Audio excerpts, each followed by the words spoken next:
1994 റിലീസായ ഒരു സിനിമയാണ് when the Daniel state licensee.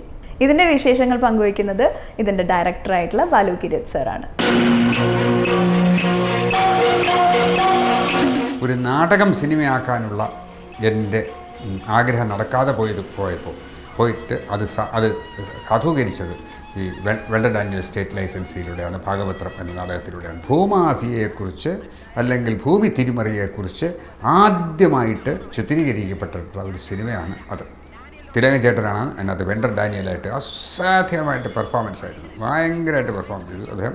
Jagdish Shivakumar എന്ന് പറയുന്ന നടനെ വിസ എന്നുള്ള സിനിമയിൽ ഞാൻ സെൻട്രൽ ക്യാരക്ടറായിട്ട് അവതരിപ്പിക്കാനായിട്ട് ഞാൻ ആഗ്രഹിച്ചിരുന്നു, നടക്കാതെ പോയി എന്നും വർഷങ്ങൾക്ക് ശേഷം, ഏകദേശം 10-15 വർഷത്തിന് ശേഷമാണ് ഞാൻ ജഗദീഷ് ശിവകുമാർ അല്ലാതെ ആ ക്യാരക്ടർ ചെയ്യാൻ മറ്റൊരാൾ അന്നത്തെ കാലഘട്ടത്തിൽ ഇല്ല. ഇന്നും ചില കഥാപാത്രങ്ങൾ ചെയ്യാനായിട്ട് ഞാൻ പല പടങ്ങൾ കാണുമ്പോൾ ഇത് ജഗതി ചെയ്തിരുന്നെങ്കിലൊന്ന് ഞാൻ ആലോചിച്ച് പോകാറുണ്ട് ഇപ്പോൾ പടങ്ങൾ കാണുമ്പോൾ. അപ്പോൾ ജഗതി ഇല്ലാതെ മറ്റൊരാൾ അത് ചെയ്യാനില്ല എന്ന സാഹചര്യത്തിൽ ഞാൻ ജഗതിയെ ചെന്ന് കണ്ടു. അദ്ദേഹം വളരെ സന്തോഷത്തോടെ വരികയും പഴയ മറ്റേ ആ പിണക്കങ്ങളെല്ലാം മറന്നുകൊണ്ട് ഗംഭീര, പിന്നീട് എൻ്റെ പല പടങ്ങളിൽ അദ്ദേഹം അഭിനയിച്ചു, അത് വേറെ കാര്യം. അദ്ദേഹം അത് അവതരിപ്പിച്ചു. വെണ്ടർ ആണോ അതോ വെണ്ടർ ഡാനിയലാണോ ഏറ്റവും നന്നായി അഭിനയിച്ചത്, ആ കഥാപാത്രമാണോ തിളങ്ങിയത്, അതോ വെണ്ടർ മോഹനം പിള്ളയാണോ എന്ന് ചോദിച്ചാൽ കട്ടയ്ക്ക് നിൽക്കും. ഒരിക്കൽ തിലകൻ ചേട്ടൻ എൻ്റെ അടുത്ത് പറഞ്ഞു, ഞാൻ അഭിനയിക്കുമ്പോൾ ഭയപ്പെടുന്ന 2 ആർട്ടിസ്റ്റുകളേ ഉള്ളൂ. ഞാൻ ചോദിച്ചു അതാരാണ്? ഞാൻ വിചാരിച്ചു സൂപ്പർ സ്റ്റാർസ് ആരെങ്കിലും. ഒന്ന് ആശാൻ, ജഗദീഷ് ശിവകുമാറിനെ ആശാൻ എന്നാണ് വിളിക്കുന്നത്, ജഗതി ആശാൻ. പിന്നൊന്ന് മഞ്ജു വാര്യർ. അവരുടെ കൂടെ ഒറ്റ ഫ്രെയിമിൽ നിൽക്കുമ്പോൾ എന്ന് ഭയപ്പെടും, കാരണം അത്രയ്ക്കും റേഞ്ചാണ് അവരുടെ എന്ന് അദ്ദേഹം എൻ്റെ അടുത്ത് പറഞ്ഞിട്ടുള്ള കാര്യമാണ്. തിലകൻ ചേട്ടനെ വെച്ച് ഫസ്റ്റ് ഷോട്ട് എടുക്കണം എന്നായിരുന്നു എൻ്റെ ആഗ്രഹം. അപ്പോൾ അദ്ദേഹത്തിൻ്റെ പിന്നെ പുതിയതായിട്ടുള്ള മീശ ഉണ്ടാക്കിയത് ആർട്ടിസ്റ്റ് രാമു എന്ന് പറയുന്ന തിരുവനന്തപുരത്ത് പൂജപ്പുര മരിച്ചുപോയി. അദ്ദേഹമാണ് ആ മീശയെല്ലാം ഡിസൈൻ ചെയ്ത് തന്നത്. പിന്നീട് അദ്ദേഹത്തിന് വരാൻ പറ്റിയില്ല, പിന്നെ വേറെ മേക്കപ്പ് മാനാണ് അത് ചെയ്തത്. പിന്നെ അത് വെച്ച് മേക്കപ്പ് ടെസ്റ്റ് നടത്തി അതിൻ്റെ സ്റ്റിൽസൊക്കെ ഞങ്ങൾ എടുക്കുകയും ഒക്കെ ചെയ്തതിന് ശേഷം ആദ്യ ദിവസം തിലകൻ ചേട്ടൻ എത്തിയില്ല. അപ്പോൾ ഞങ്ങൾ എന്ത് ചെയ്തു, ഉള്ള ആർട്ടിസ്റ്റിനെ വെച്ചിട്ട് അഭിനയിപ്പിച്ചു.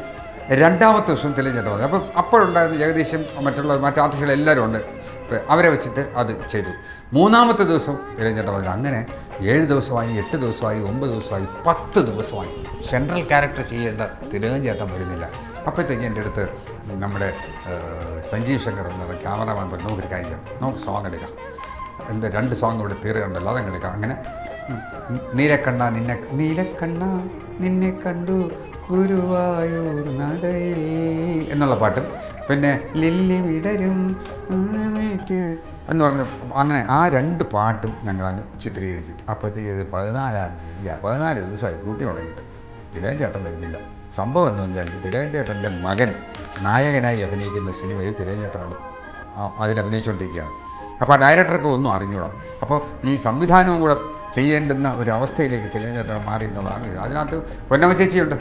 തിലകൻ ചേട്ടൻ്റെ വൈഫായിട്ട് വെൻ ദ ഡാനിയലിൽ പൊന്നമ്മ ചേച്ചി അഭിനയിക്കണേ. ഞാൻ എന്തായാലും ശരി, ഒരു രക്ഷയില്ലാത്ത വന്നപ്പോൾ ഞാൻ നേരെ അവരുടെ സെറ്റിലോട്ട് ഇറങ്ങി ചെന്നപ്പോൾ അവിടെ ഷൂട്ട് നടന്നുകൊണ്ടിരിക്കുക.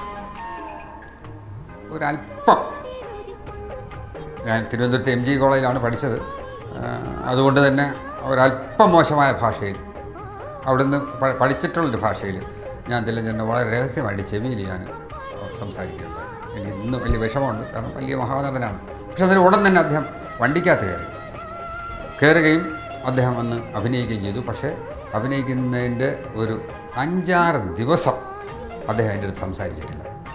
ഞാൻ പറയണേ കേൾക്കും, എൻ്റെ അടുത്ത് ഇങ്ങോട്ടൊന്നും സംസാരിക്കില്ല. അദ്ദേഹത്തിന് അത് കഴിഞ്ഞ് ആ ചിത്രത്തിൻ്റെ ഡബ്ബിങ് കഴിഞ്ഞപ്പോൾ അദ്ദേഹം ചോദിച്ചു, ഞാൻ ഒരു പ്രത്യേക വോയിസ് ഇട്ടോട്ടെ എന്ന് ചോദിച്ചു. അതിനെ പിന്നീട് വലിയ ഇതുണ്ടായി. അത് പടത്തിനെ പരാജയപ്പെടുത്താൻ വേണ്ടി തിലകൻ മനഃപൂർവ്വം ചെയ്തതാണെന്നൊക്കെ പറഞ്ഞു. ഒരു പ്രത്യേക സൗണ്ടിൽ അദ്ദേഹം ചെയ്തതാണ്.